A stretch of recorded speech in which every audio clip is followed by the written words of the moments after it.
Did you find out the question, Alex? No. You're such a disappointment. Boy, can you do any damn thing right! Get out! Get out of my face! I hate you! I hate you so much! Just go away! Get out! Who are you to vex me with your perpetual idiocracy? Don't you dare run unless you find the question! Silly, pathetic, worthless piece of filth. Okay. Okay.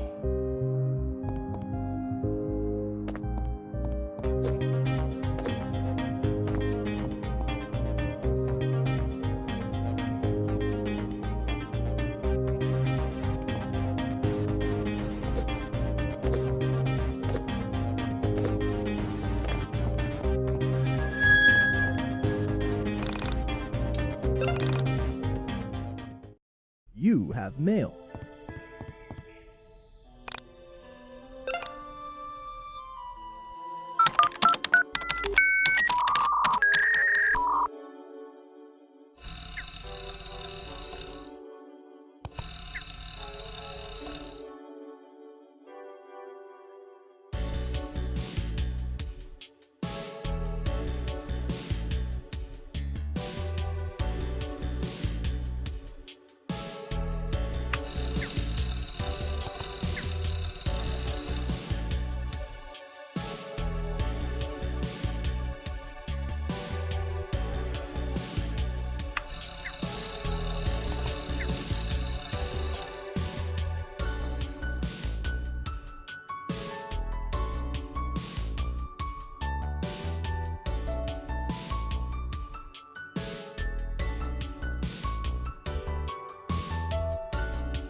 Hey there, gamer.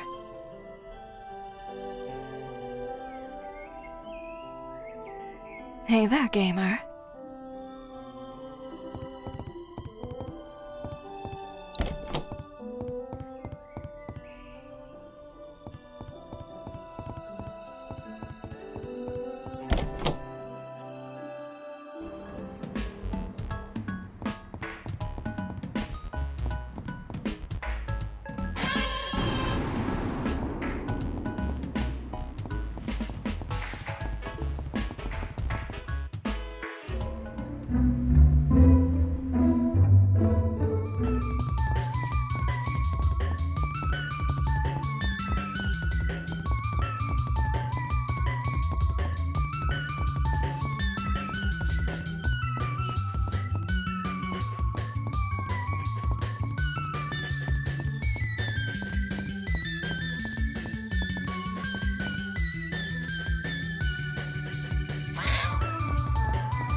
I love the fall, but sometimes I hate it.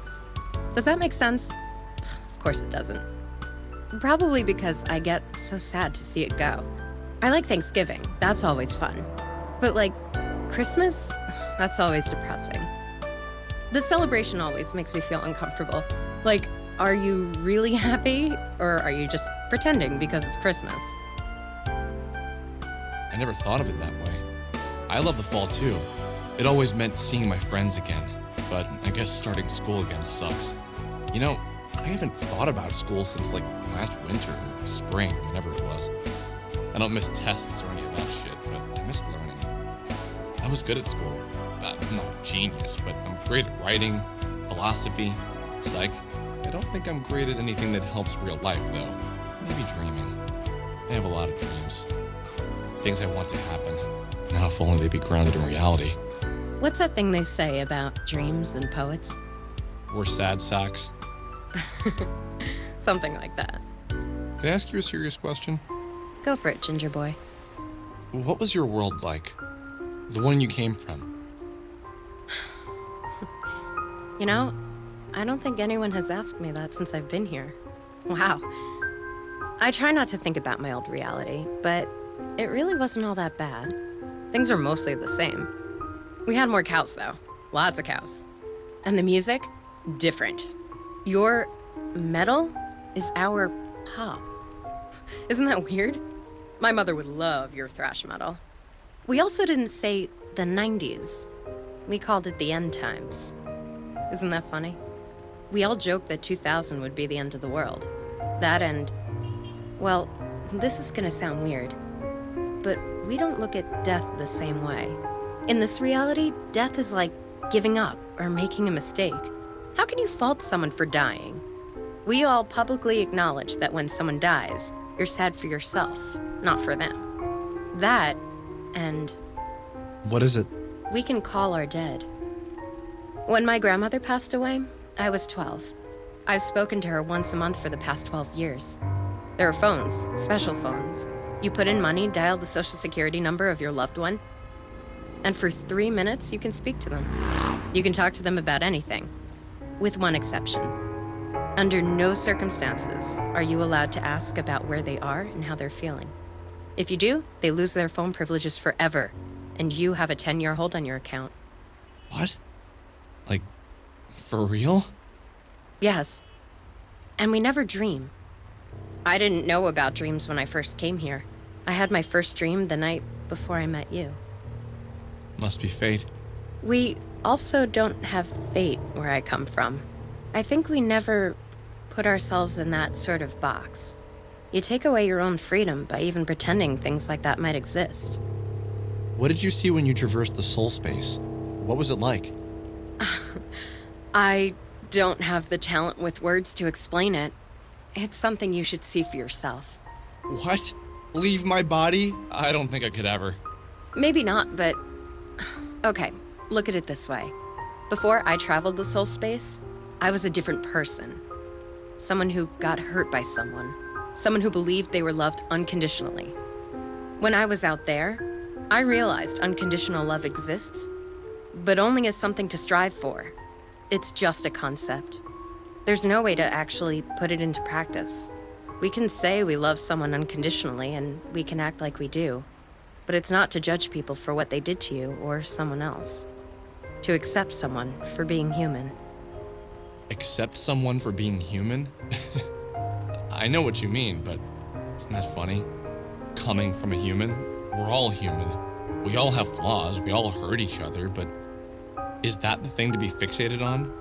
And I do believe unconditional love exists. Oh? Have you felt it before then? So what if I have? From who? What's her name? I don't know.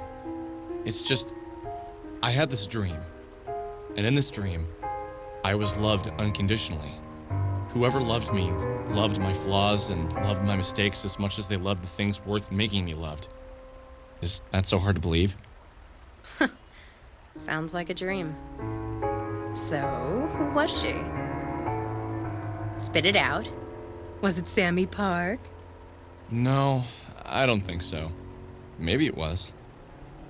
Maybe it was you. Maybe it was the android in the van. Maybe it was all three of you as one being.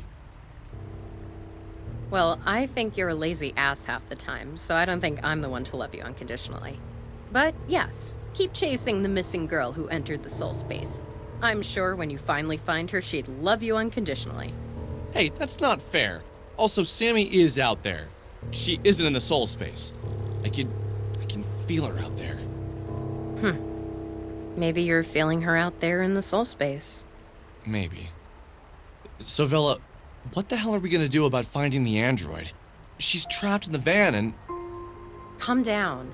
You haven't checked Onism 1999 today, have you? Rory made a thread pointing out a mysterious van in all the most recent and believable posts. And here's a strange one for you. In one of the photos of Sammy Park, there's a van. He asked everyone who sees the van to reply to the thread and post a location so we can check it out. Wait, are you serious? How did I not see this? Holy crap. Okay, I need to go back and check. Wow, this is perfect. So that means she's around here then. Well, I mean, vans have wheels, so it could be far away, but yeah, it could be. We're gonna need a car. How else can we catch up to it? Do you have a car? No. You're forgetting I've lived in this reality for a year. How do you expect me to even have a license? I don't even have a social security number, and I make minimum wage at an arcade. Damn.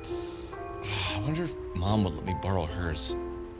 Claudio has a van. You could ask him if he'd drive you around. He's a cool guy. He's a bit older than us, so it makes sense. I think he's in his late 20s.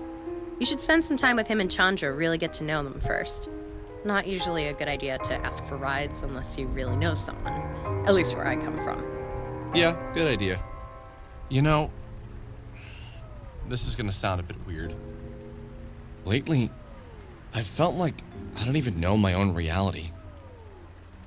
The more I think about it, nothing is as I remembered. When I was a kid, things felt different. Pre-college Alex's life was so much more simple. I never noticed all these things, all these strange things. That's how I felt right before I left my reality. Maybe you're starting to get it, whatever it is.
what you up to? I've just been hanging out, thinking about the android. So that's your thing, right? You wander around all pensively, thinking about unobtainable women? Wow, I never thought of it that way. Holy cow. Easy there, I was only kidding. Do you have any leads on it? Not really. I was thinking we should all get together and talk through what we know so far. Bella pointed out that I don't know you and your brother so well, so I thought I'd change that. What would you like to know? I'll let you ask 2 questions.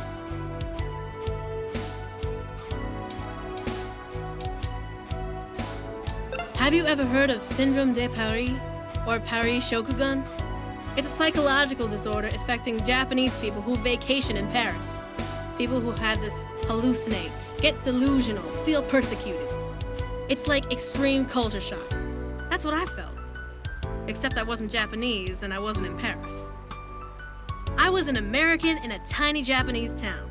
It took me a while to get over my fears, but when I did, I made a great friend in a girl named Bera. Bera taught me how to hula hoop, and for 3 weeks straight, we bonded over it. Sometimes, all it takes is one cool person to pull you out of your shell, you know? I've never heard of that before. It's crazy. Oh, didn't I tell you I'm doing my master's in psychology? I want to work with kids, mainly foreign kids, and help them adjust. That's what I'm doing my thesis on. You want to know about my outfit? Okay. You're strange, Alex Eagleston. But I'll bite. Last Christmas, me, Claudio, and my parents went to Japan for Claudio's birthday. We stayed in Nakashibetsu with my dad's coworker. His parents left him their house when they passed away. We stayed there from mid-December to mid-January. I remember feeling scared arriving in Japan. I knew the culture shock was going to be one thing, but I didn't really know what it meant to immerse myself in another culture. The first 2 weeks, I hung with my parents while Claudio wandered around, coming back each night with crazy stories about the girls he was meeting and the fun he was having. That's the amazing thing about my brother. Even in a small town like Nakashibetsu, he can find people to inspire. His happiness is infectious sometimes. Doesn't help he's such a nerd. I'm a bit of a shy person, you know? But eventually I realized that people are the same in every country. I made a friend. Her English was terrible, even worse than my Japanese. So we started hanging out. And long story short, she bought me this on the last day of our trip.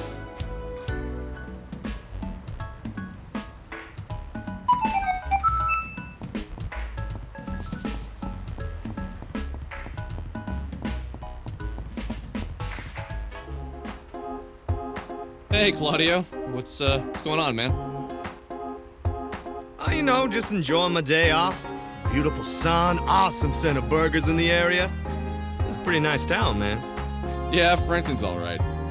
Days off at the record store must be great. I never work retail, but I imagine it blows. Oh, well, I don't really work at the record store. I own it. Didn't you know? You own it? What? Yeah, I own all the record stops. I opened the first one when I was 19, about 9 years ago. My grandfather passed away and left me a bit of money. I put the money down, got a business loan, and the rest is history. Every time you buy a record, I see some profits. Pretty sweet deal if I do say so myself. I had no idea. No wonder you have such a tubular ride, man. Living the dream, Alex. Living the dream. So what's up, man? What are you up to today? Well, I wanted to ask you if you drive when we go to look for the android. Rory put up a post on Honism 1999 about it, and apparently sightings have been flooding in. Once we get a credible hit, you down to go? Yeah, sure. Sounds good. That was smart of Rory. Have you seen him around? No. I wonder if we went back home yesterday. No idea. Make sure you let me know when you're ready to go, okay?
Hey man, what's up?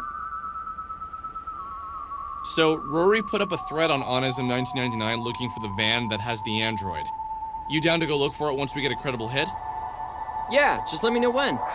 Okay, I'm gonna go check out the post again. In about an hour and a half, let's meet up at Burger Joint. Claudio has this van there and he's ready to go once we pick a place to hit up.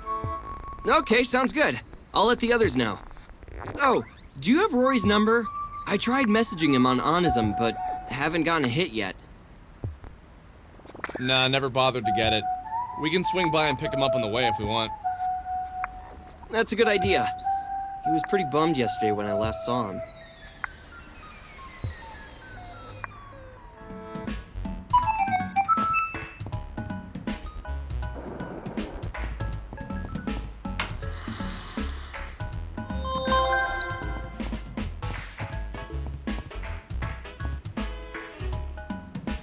Oh, awesome! Everyone's here. So where to?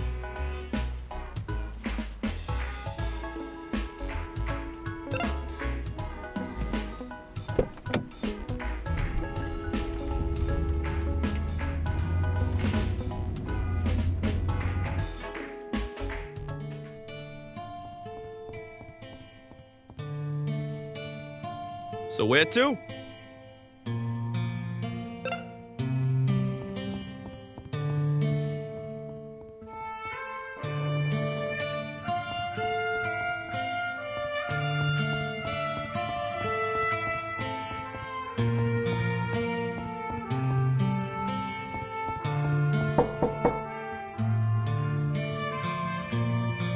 Who is it?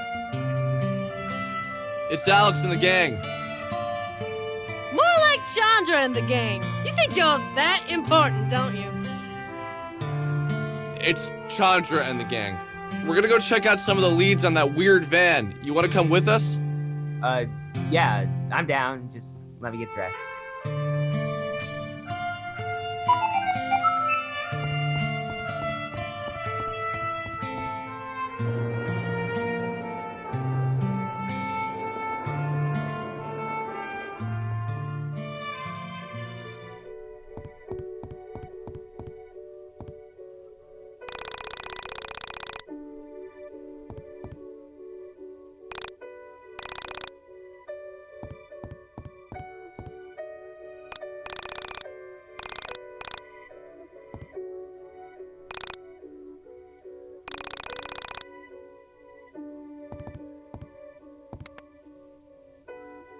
Do you guys see a van?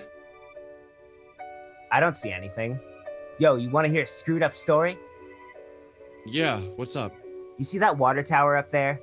About a week after Sammy Pack went missing, people in my town started complaining about the color and taste of the water.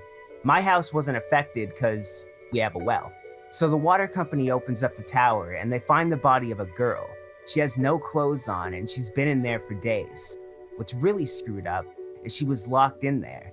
You can't really lock yourself in a water tower when the water is 5 feet from the lock, even more so when the lock is on the outside. So police came in and they ruled it an accident. So some girl accidentally climbs on top of a water tower, picks the lock, jumps 5 feet into the water, then manages to lock herself in from the outside. Yeah, I buy it. Wait, are you serious? How the hell was this not on the news? It was. Headlines read, "Small town tear, unclean drinking water." Somehow these lazy jerks at the news stations managed to turn what was most likely a horrific murder into a gross story that focused more on the quality of drinking water than about an actual person. How did she get up to the water tower? I don't see a ladder. Ah, that's what I was forgetting. A logical person would deduce that they removed the ladder so it wouldn't happen again. This is where it gets really creepy. There was never any ladder, and you'd need a really big ladder. So some crazy murderer with a big ladder could still be hanging around out here?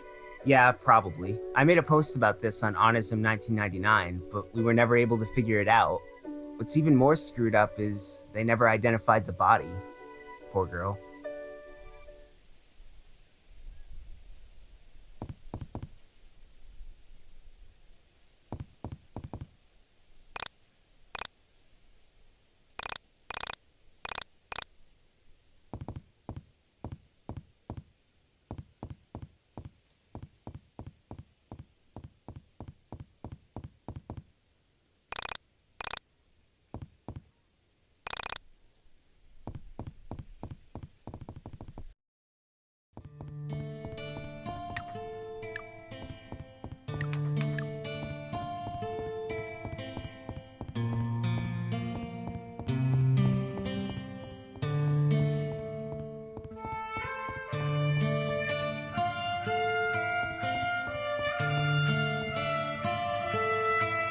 So where to?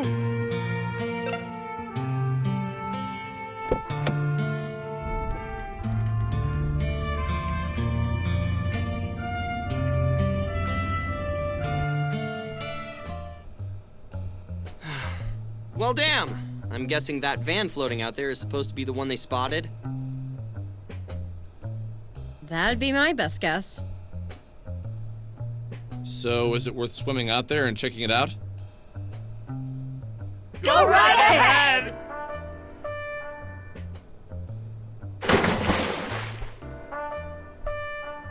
What? Oh, hey, you guys suck! How's the water?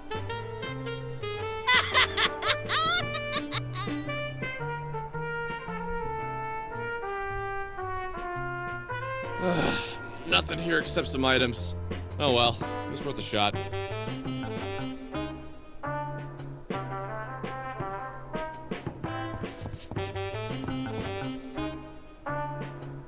So where to?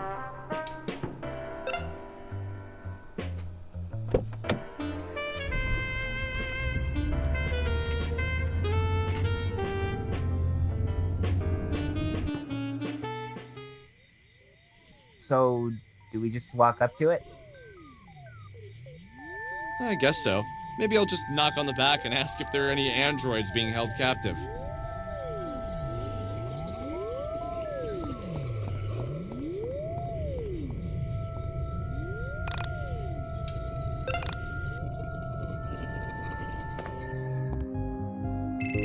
Okay.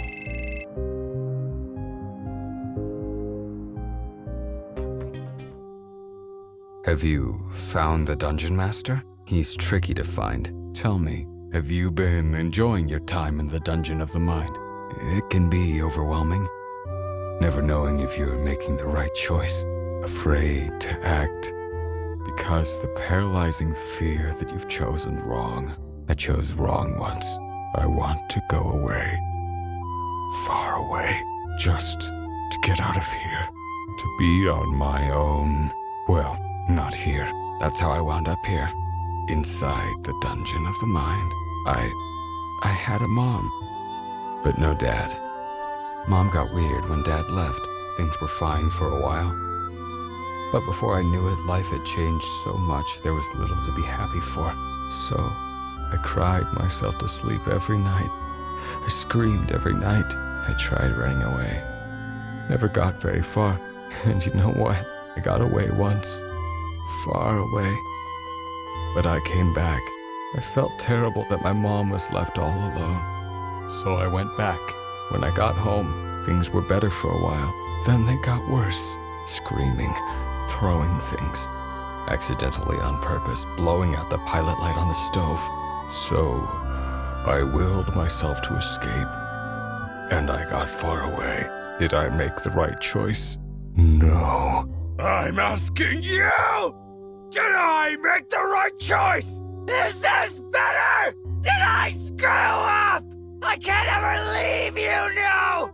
All I can do is stay here and count among the Dungeon Master's thoughts! Do you realize how many thoughts he has? I need to get out. Can you help me get out? Didn't think so. Of course you can't. You're trapped here too. Just like me. Okay.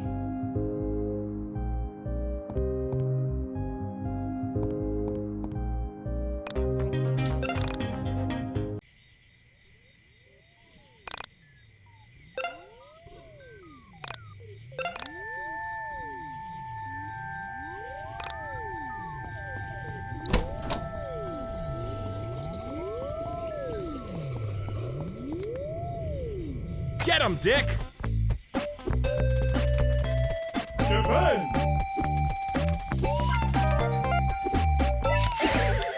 In your face!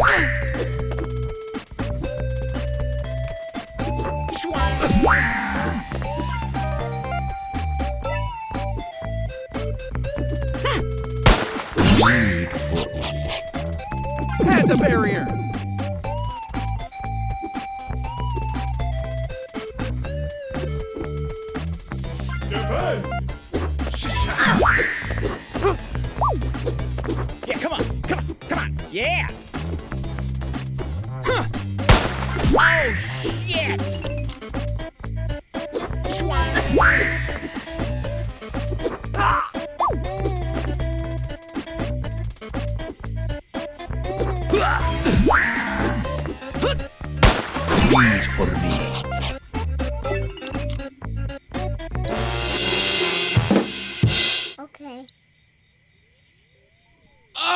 Oh, I did not want to see that. I did not want to see that. What the hell is wrong with people? It's the 90s. People really are losing all sense of moral fiber.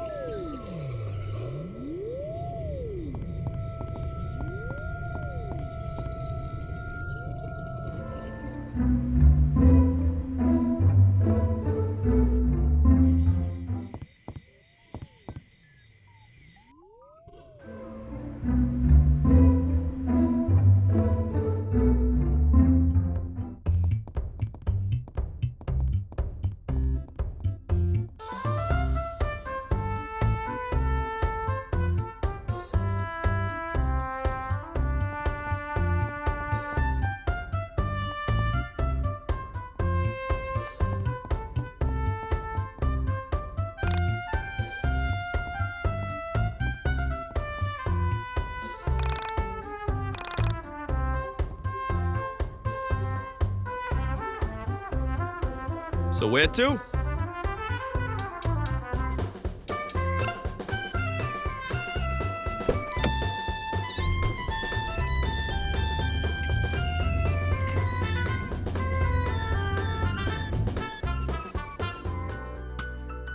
I went here for my undergrad. Oh yeah? I hear this is a good school. What year did you graduate? In 97. I really don't like being back here. It's like stepping back into the past. What's wrong with that? I miss my school all the time. It was like the best time of my life. Was it though? I don't know.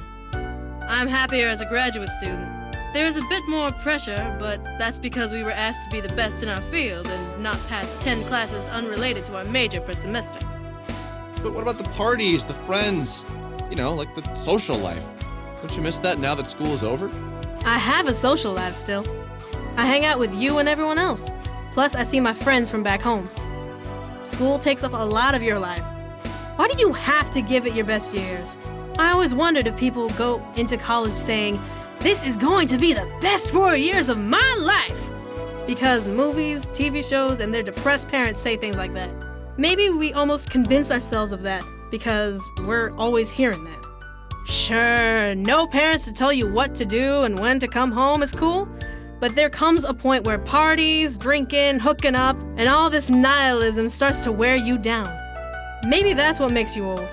You spend 4 years living in excess, and when you get to the other side, all the partying has aged your body, and now the only thing left to do is make babies and feel sad that you don't have the energy to actually live your life.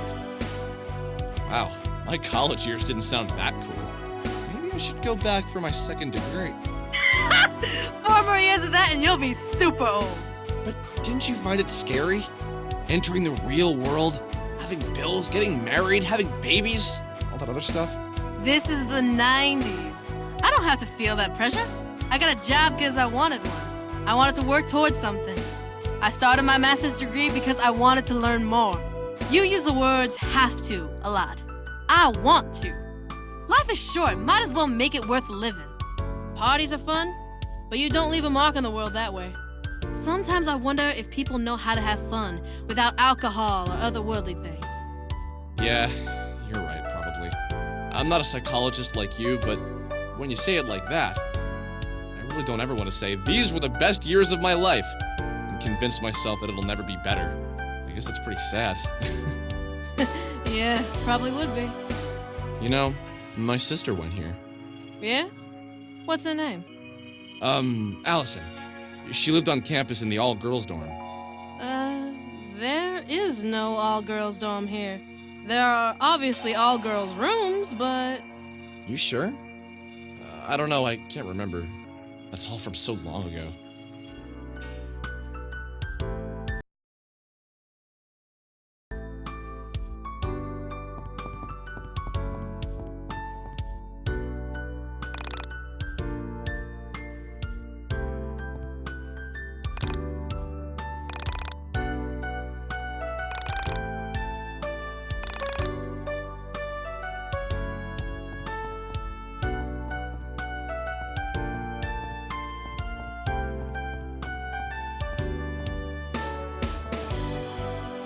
Hey! Get away from my van! What's with these damn kids? There was a group like you here earlier this morning snooping around my van. Oh, sorry. Guess we should get out of here.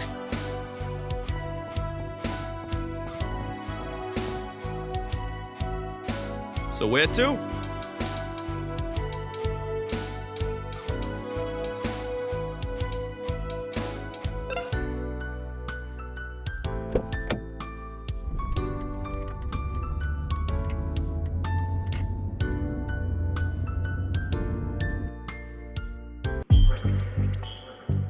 Holy crap! Isn't that it? I can't believe it. We actually found it. The first step is to calm down. Let's all get around the van, and then one of us will knock. Let's be ready to fight, since we don't know what's inside. I don't want to sound like a wuss, but why are we doing this again? Because we have to save the android! Okay, good enough.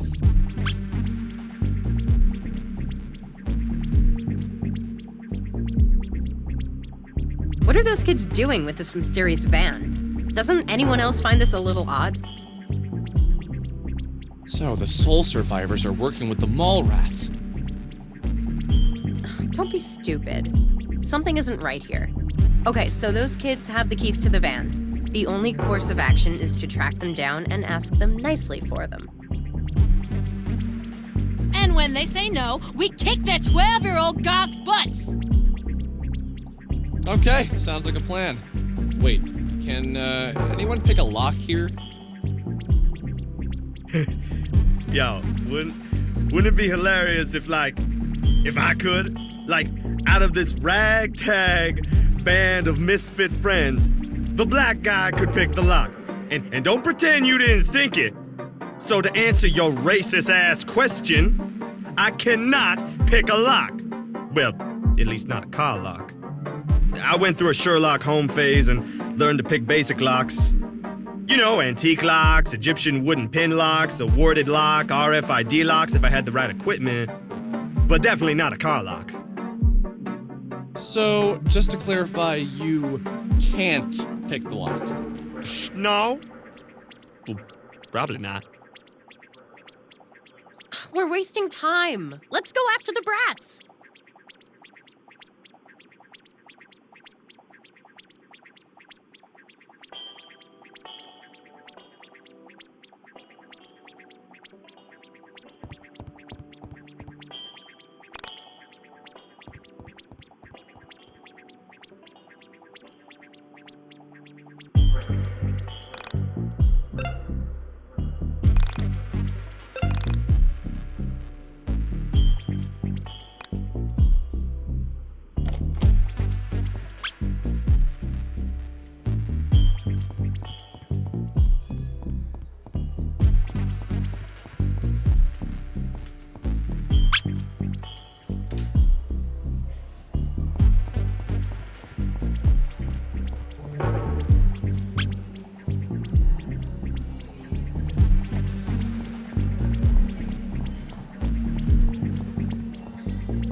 Okay.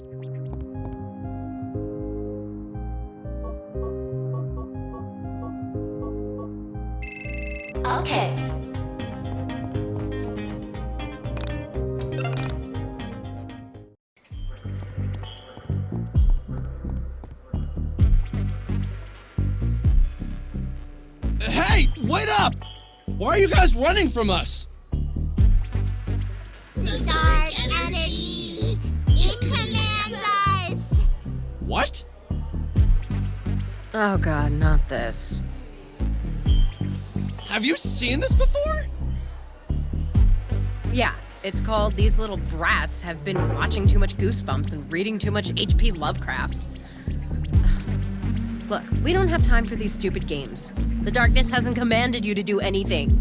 Give us the keys to the van, and we can all walk away unscathed. You can go home, wash off your eyeliner, apologize to your parents, and go back to being normal kids.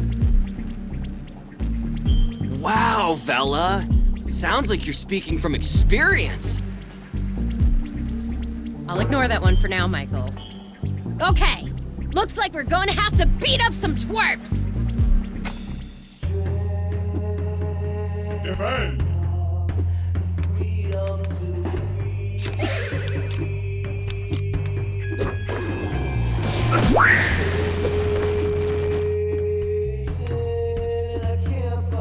Defend!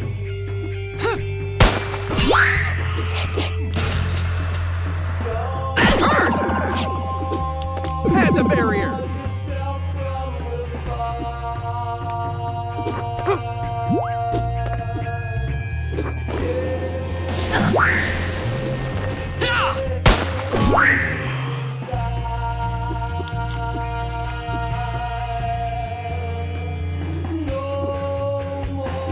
Save the planet!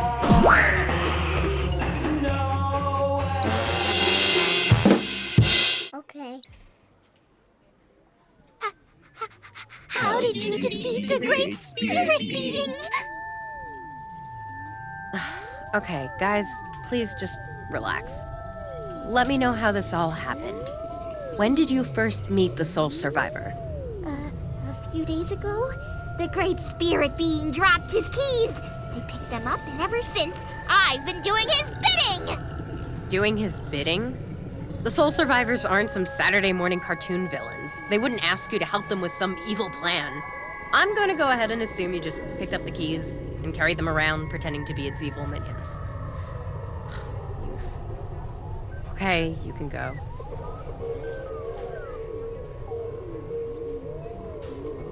Why would the Soul Survivors be driving around an android? What the hell is going on here? Let's go to the van. Maybe once we open it up, we can find some clues.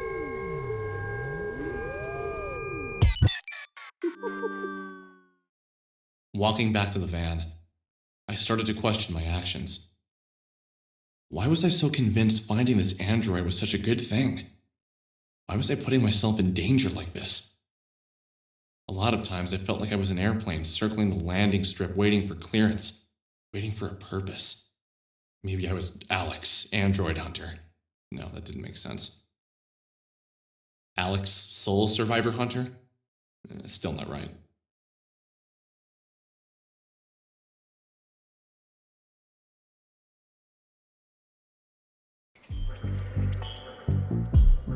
She was beautiful. Masterful creation. Smooth plastic skin, slick curves, and a perfectly sculpted face that reminded me of one of the anime girls on Claudio's shirt. What do you see? Anything interesting? She's incredible. Incredible?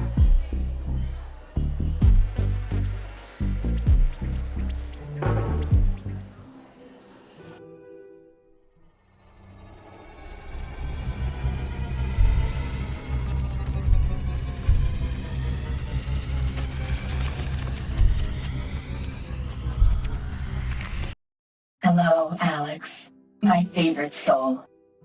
I must thank you for coming to retrieve me. What's happening? I imagine you are wondering who I am, why I know your name, and where we are going. I think it is necessary that I first introduce myself.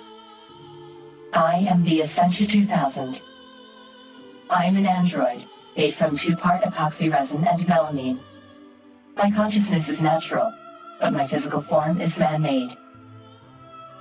I exist in all realities simultaneously, and can account for all parallel versions of my soul. Now, for the question that is burning away at you the most. How do I know your name?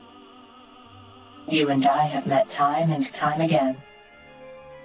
We are soulmates, in the true sense of the word.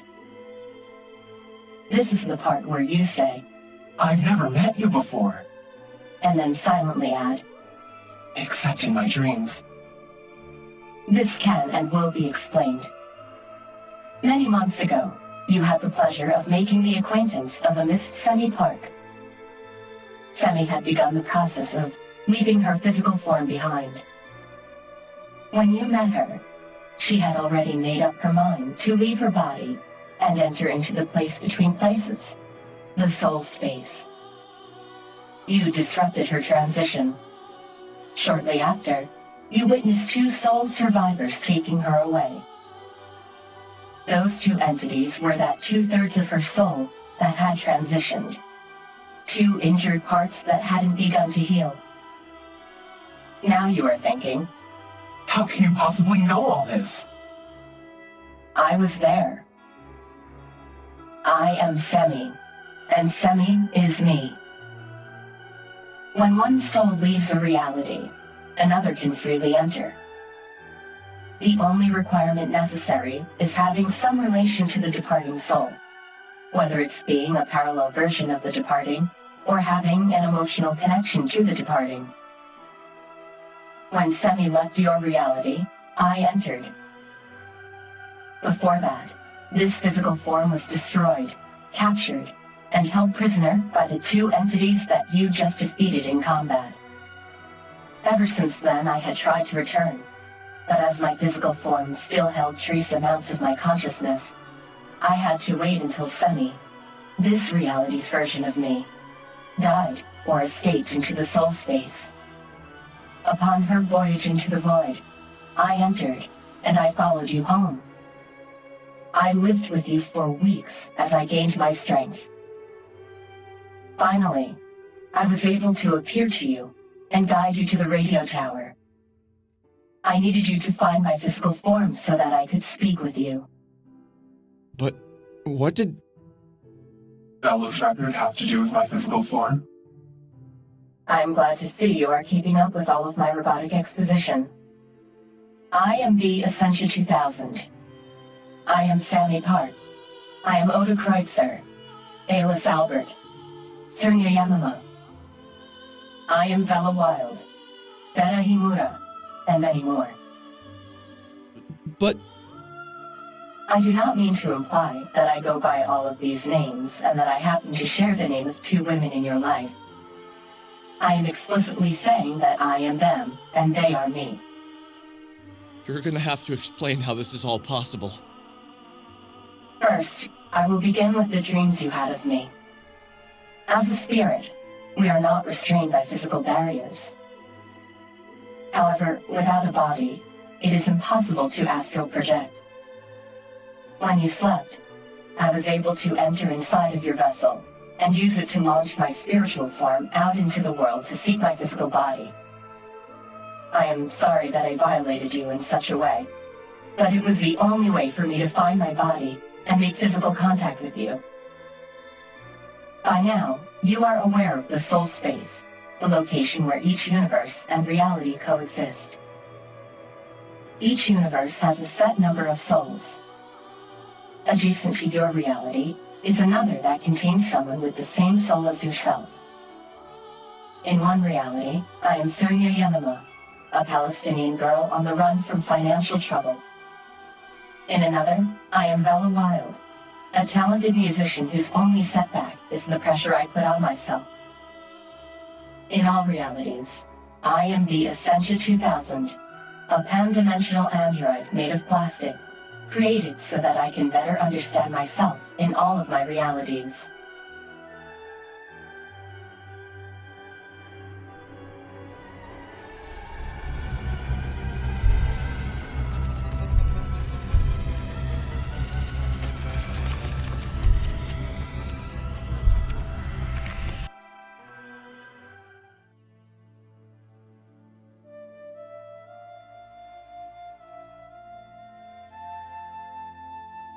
I am sorry I had to take you away from your friends like that. Please bear with me as I take you on a tour of my parallel lives.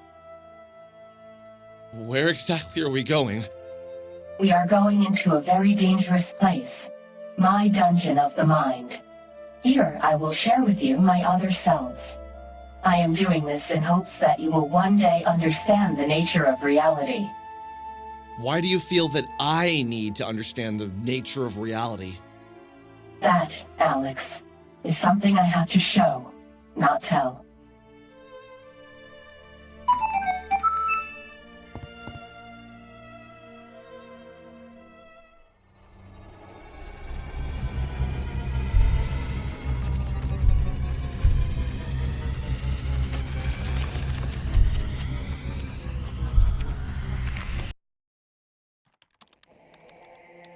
I came to exist 6 years ago, in the winter of 1993. In 1993, I only knew myself to be Nyla Elamin. I was a physicist who became fascinated by the metaphysical results of my experiments. After receiving terrible news, I became increasingly depressed. In this period of struggle, I began to become aware of the space in between spaces, the soul space. I longed to leave my reality and explore the various facets of existence I had just discovered. But my body was weak, and I was going to die. I feared separation from my own body, so I created the Essentia 2000. Except it wasn't that me, Nyla Elamin, who brought the plastic me into existence. I was weak, and my completion of the Essentia 2000 was many months off. But then, something incredible happened. I came to be, through the intellect of another me, of Vladimir Tsar. In that reality, I was a Russian woman with similar goals, sans the severe sorrow and physical fatigue. As the Essentia 2000, I explored the soul space and became aware of all the different versions of myself. The Essentia 2000, the Essentia 1999, and the yet-to-be-created Essentia 2890. So you mean to say that Vela and Sammy share the same soul, but they are not the same person? Essentially, yes. We have the capacity to be anything that we like to be. More often than not, we get to be the thing we least want to be. If you join me now, I'd like to take you on a journey. A journey so that you can better know Sammy, Vela, Nyla, and the other versions of myself. In doing so, I think you may learn something that you so desperately need to know.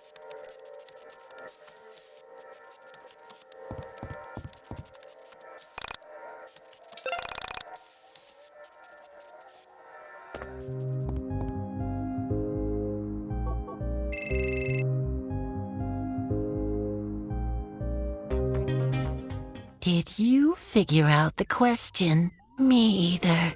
That's why I'm here. There are no questions here. No one to bother you to do stuff. I like it here. It's peaceful. Okay.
Read for me?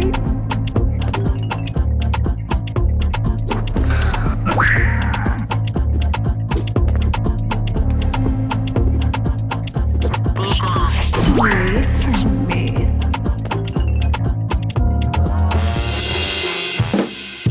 Okay.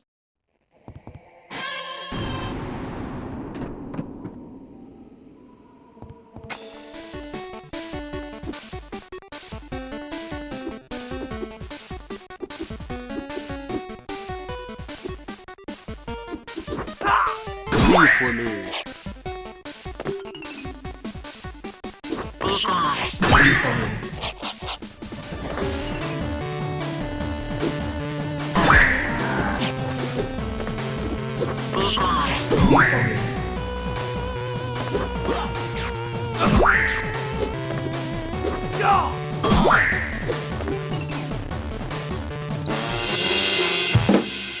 Okay.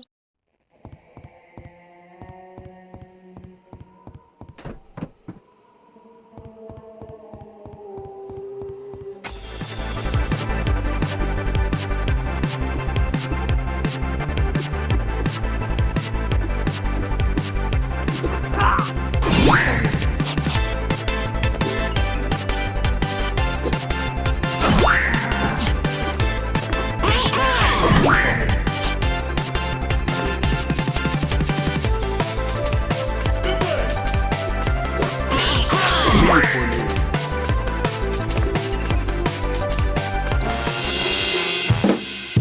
Okay.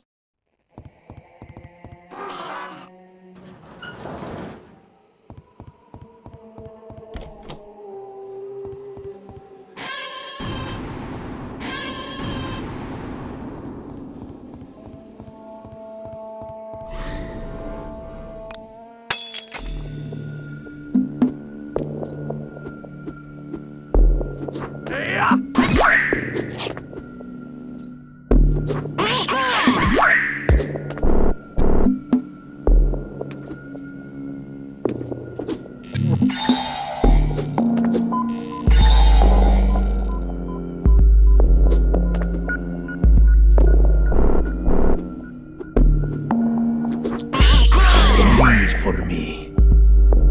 Panda barrier!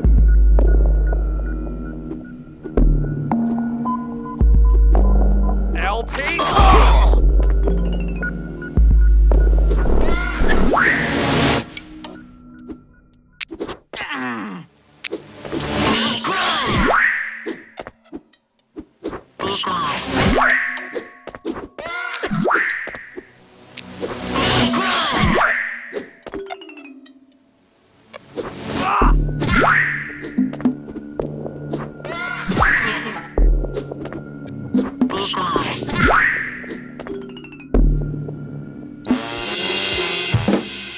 Okay.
What?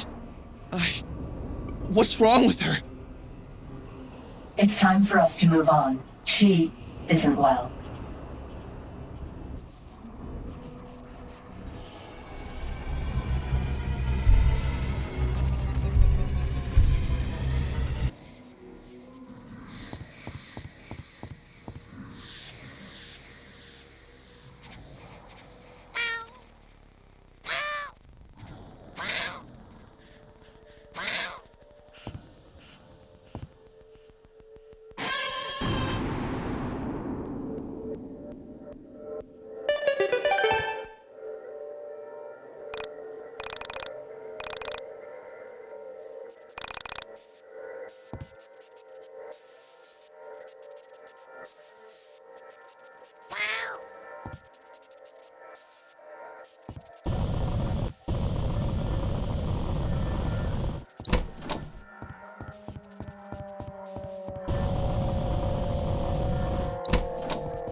Okay.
My favorite gamer. Let's... Oh.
No one cares about your sister right now. We almost just died ourselves.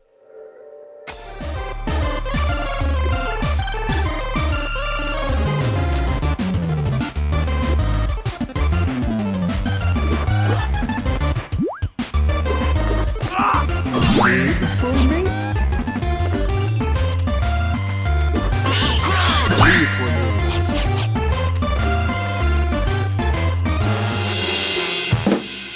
Okay.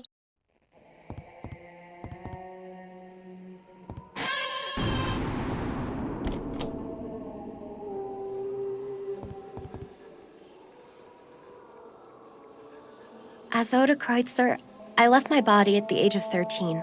The memories here are very painful. So please, bear with me as I can only tell parts of the story. I lived as a young girl with my parents in Pontresina, Switzerland. I had 4 brothers. My brothers and I rarely spoke as I was much younger than them. My father was always away on business and my mother was a teacher at my local school. I spent most of my time alone, wandering the Pontresina Valley. I dreamed about writing and other worlds.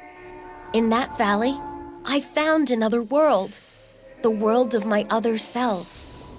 Getting lost in solitude is the quickest way to otherworldliness.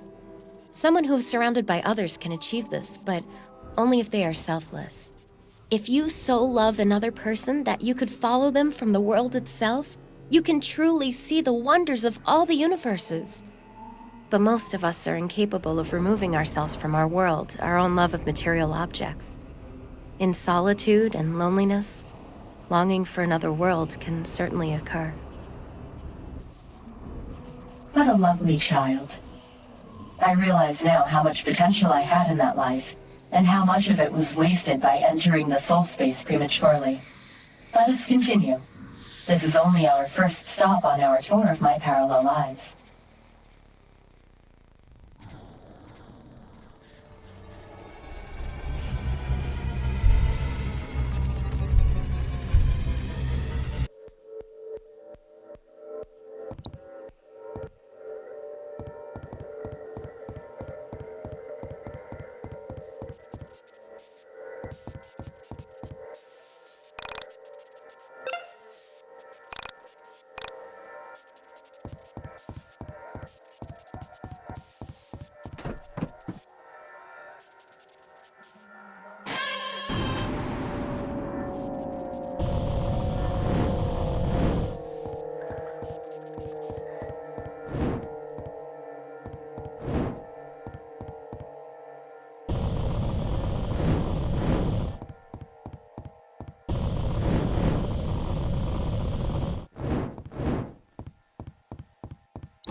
Leave for me. Leave for me.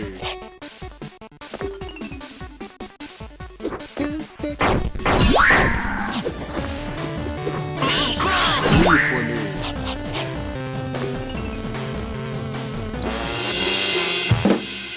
Okay.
Another auction rigged.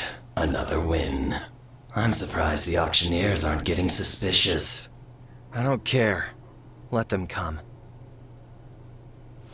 I've got protection. I wish I never met him. I wish my world never became twisted. I wish I was still with Allison back in the old Frankton. Explain it to me. Talk it out. Whatever you want, no matter how supernatural or immoral, the demon auction can provide it.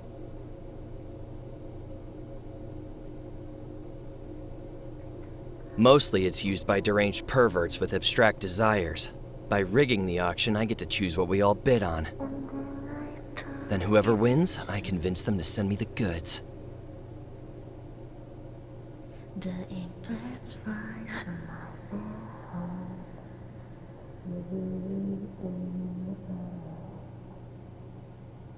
I made everyone bid on the same thing. A photo of Allison. And I'm not bidding on old family photos. The moment I win the auction, something photographs the missing person, proving they're still alive, still out there. So the auctioneers are lying. I don't know. Distortions of her, maybe. Parallel versions, even. Well, I don't know anything about the demon auction. I'm just here watching over you. Until you undo your original sin. Relax, you're a smart guy. You'll put it together. Maybe we'll even see you go from original sinner to original winner. Original sin. And what exactly did I do that was so immoral?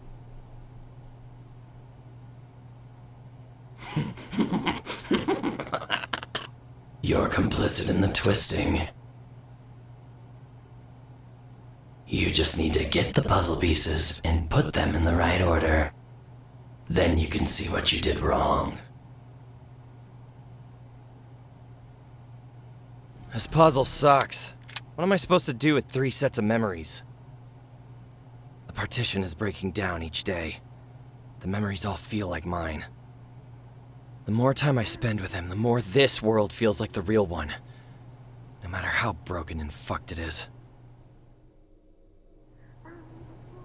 Michael was lonely because Allison went missing.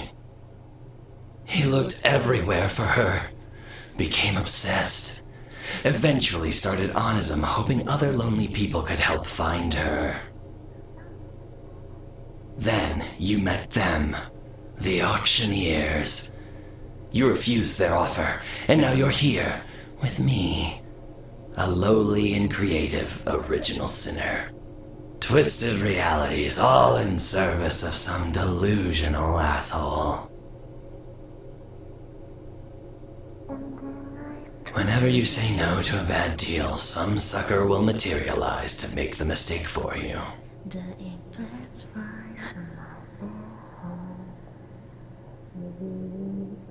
Only in this case, everyone adjacent was fucked.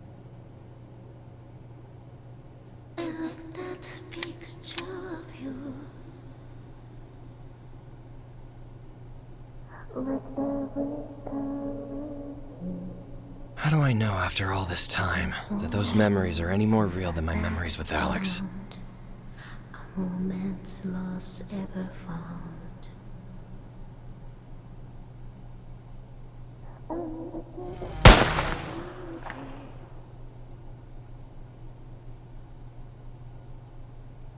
I miss that picture of you.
But I had a college fund.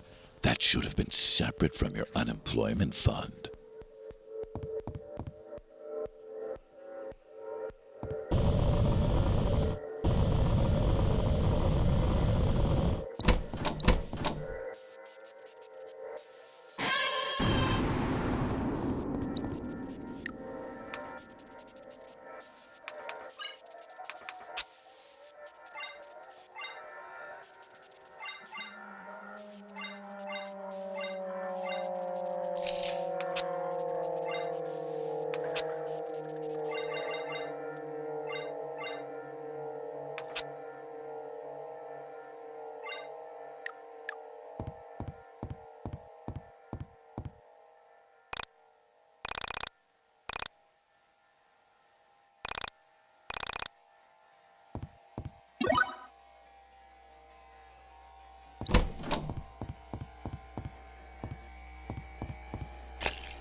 Breathe for me. Wait for me.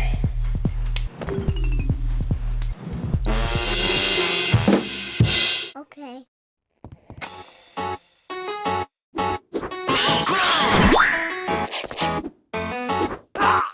Wait for me.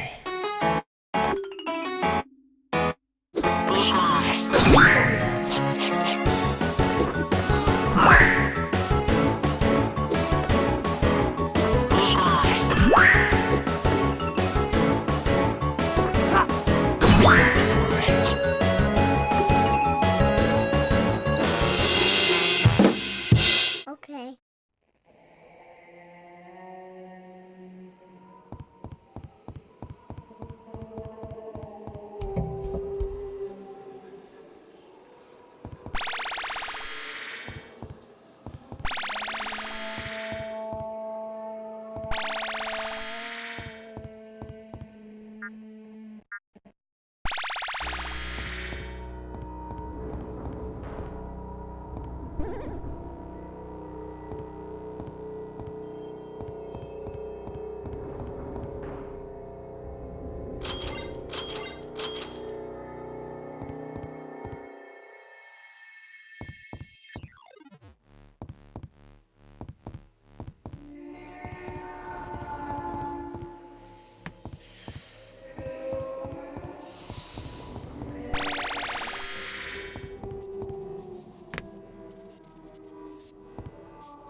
An important project.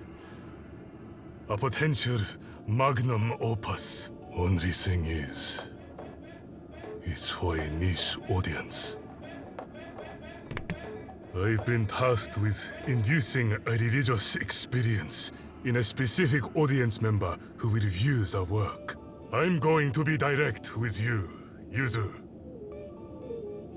My film needs a prophecy. Without it, the investors would have me auctioned off. Kisage? What the hell are you asking me? Is this a shakedown? I need to film it. The digital soul vessel. You've made it real. You're a fool. You do that to my daughter? To Asuka? You facilitated an original sin. You made the digital soul vessel a reality. You stole my work of fiction and saddled reality with it. Naira has gone proto. Wilfred is back. He's everywhere now.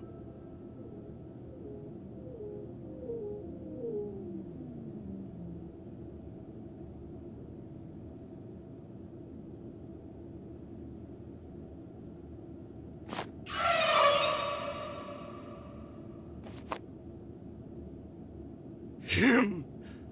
You brought him here? Kisage, how? This is not a lifetime I can recall. These machines, they're so familiar. And yet, something feels wrong.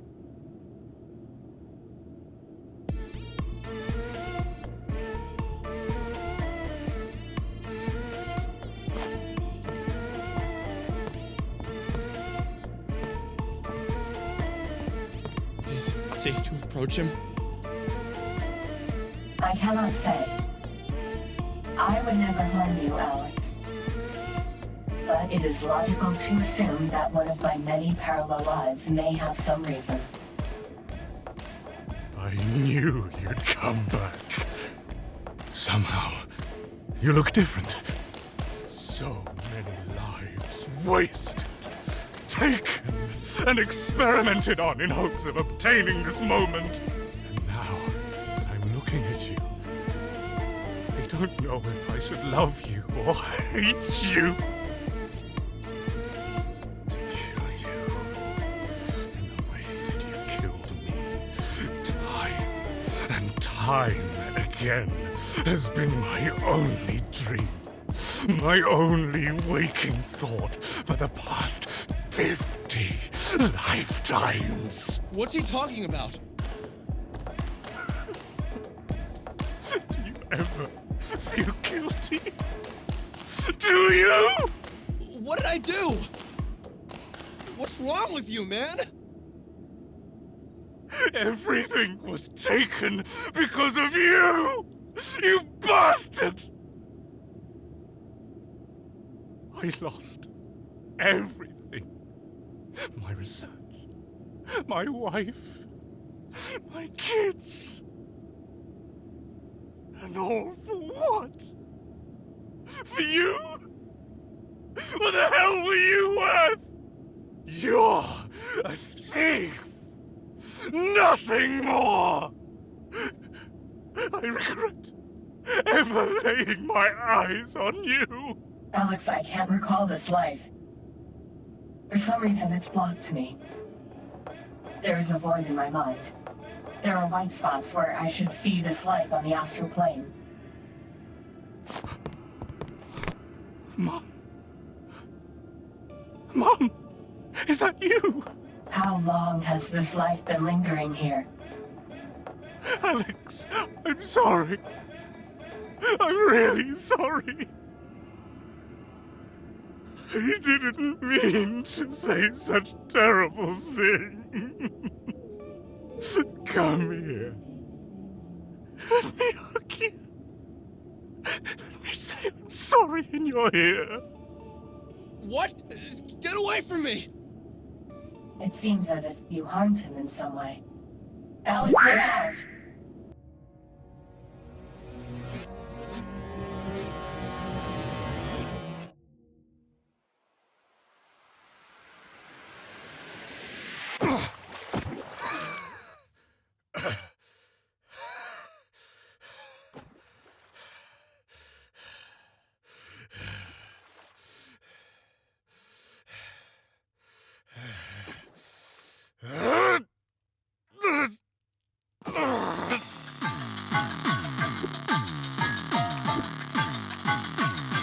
Panda bear rear.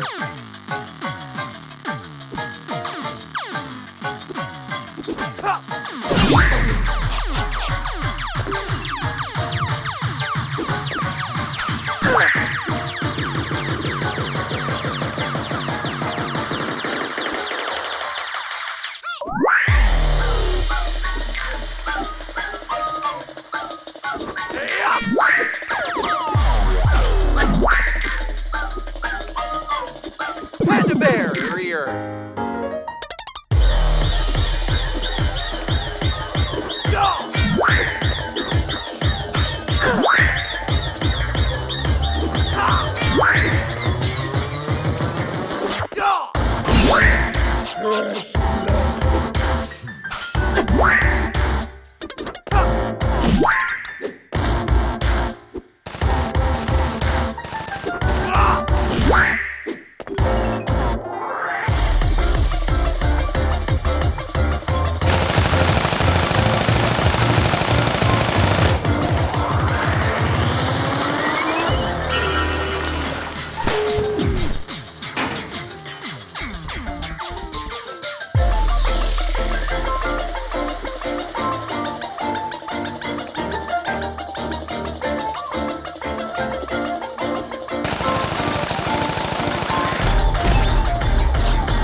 Okay. Alex? Why?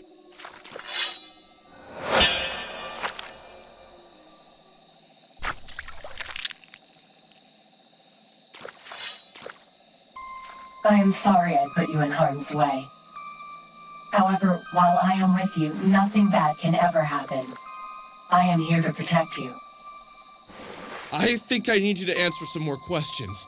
I'm really confused. Why did this Japanese guy know me? Why did he attack me? What did I ever do to him? I can only deduce an answer based on the information I have. This information is the same information that you have. So, these are simply educated guesses based on my own personal bias. Okay, fine. What do you think it is? I think it would be a safe assumption that, in a parallel life, you have harmed me. That this Yuzui Majo had some sort of relationship with you, and you hurt him in some way. When he saw you, he recognized something in your soul and became angry. This is why he attacked. I harmed him in a parallel life? I harmed you? We are not responsible for the actions of our parallel selves, but that does not mean we can't feel sorry for the crimes committed against other souls. There are times where someone expresses how they have been harmed, and as humans, our immediate reaction is to become defensive. In our defense, so that we do not harm others, we become offensive. It is in these moments where we decide what type of human we will be. Which is worse? To harm someone in the past and continue to harm them by justifying your past actions, or harming someone in the past and accepting that your choices hurt them. Yes, you might feel harmed in the process by admitting your mistakes, but this is a good type of pain. Pain that heals you into a better person is always better than avoiding the small pain of accepting you are wrong.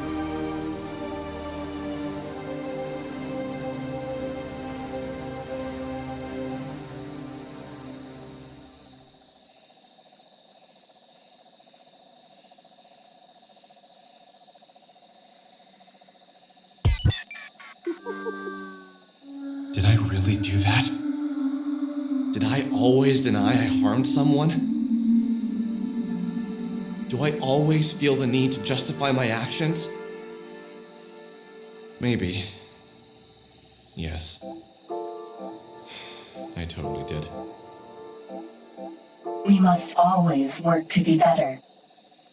The better person is not the person who doesn't make mistakes, but the person who makes a mistake and works to fix it, and fix the part of themselves that led to that error. There are moments when I understand intellectually how I must act, but then something happens. Somewhere in the recesses of my mind, like a warm light in the distance, an idea forms. A completely human, flawed, and kind-intentioned idea. Something that all versions of me know to be a mistake. However, the overwhelming feeling of doing the right thing takes over, and I am forced to make a choice. And every time, this version of me chooses the kind path. I cannot allow any harm to come to you. Without you, I wouldn't know what to do anymore. So just remember, it's not important, Alex, to worry about what we accomplish. Somewhere out there, we have both accomplished and failed at all tasks. Take solace in this. There exist perfect versions of us who didn't fail or harm others. Just keep working as hard as you can, and you'll be able to be that perfect version of yourself. So, should I feel guilty that I harmed him in a parallel life? That question is irrelevant. Just acknowledge that the part of you that harmed him exists in all humans. And then work to polish the blemish on your soul that had led to that action. Wait, I have one more question. What is it, Alex? Did I harm any of the other women we met? The ones who were also you? Oda, Nyla, Serna, Bella? The Essentia 2000 went on staring at me with that expressionless face of hers. A face of plastic. Looking at her, I thought of a satellite floating in space. A drifting piece of man-made material, traveling through a place man can barely go. What I had said was out of pure curiosity. I had no way of knowing with any certainty that I had harmed any of these women. My words, though, seemed to have jabbed at something in there. I could read the effect on her face. Eventually, without a word, the Essentia 2000 turned away and proceeded from the room. It's very interesting to me that you ask this. I'm going to choose to not answer this question as of now. There is one last location I'd like to show you, and it's quite a distance. I will answer more questions when we arrive. I longed to wash away the bitter taste in my mouth, but even sipping from a water bottle wouldn't cleanse me of it. The whole situation felt like a dream, as if I was wading through pools of jello. Even then, I kept telling myself that the things around me weren't that weird. And seeing Sammy vanish, meeting entities, and entering inside a dungeon in my mind should have prepared me for this. But you know, I don't think it did. I wanted to ask the Essentia 2000 if I could feel the feelings of my parallel lives. I realize now I was just seeking an explanation for the various feelings that were surging through my heart.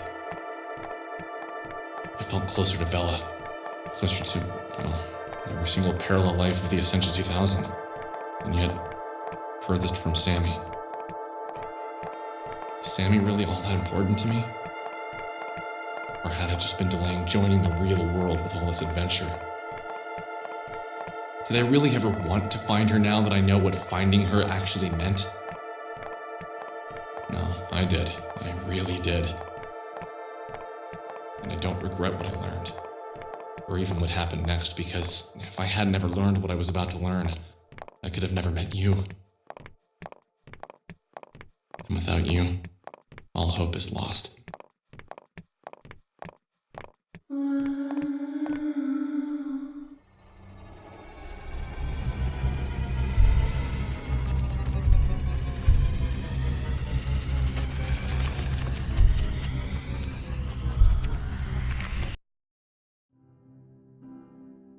How did we get back here?